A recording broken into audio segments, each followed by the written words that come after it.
I was 28, hopelessly lost deep in the White Mountain National Forest after nightfall.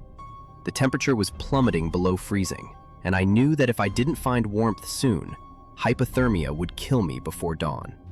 As my legs grew numb and absolute despair began to set in, I looked through the pines and saw a faint orange glow in the valley below.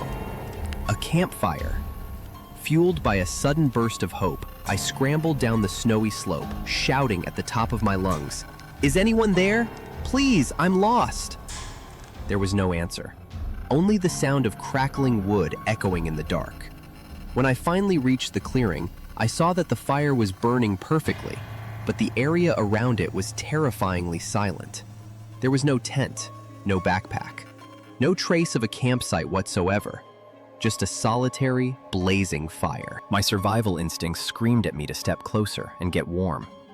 As I walked up to the edge, about to kneel down and thaw my freezing hands, my flashlight beam caught something in the thick layer of dry pine needles next to the flames. A dull, metallic glint.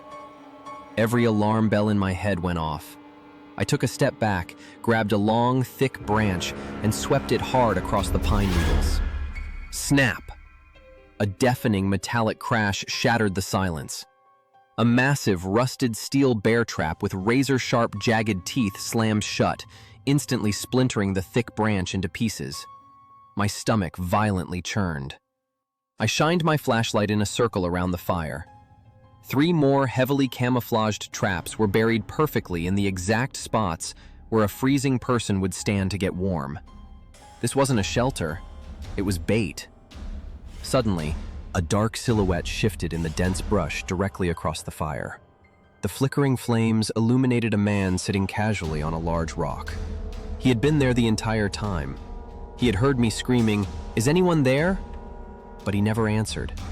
He just sat there in absolute silence, patiently watching me stumble toward the fire, waiting for the sickening crunch of the steel trap. His eyes reflected the orange flames, staring at me with a hollow, morbid curiosity. That silent, calculated cruelty was more terrifying than any verbal threat. Forgetting the bone-chilling cold, forgetting that I had no idea which way was out, I turned my back to the fire and sprinted blindly into the endless dark.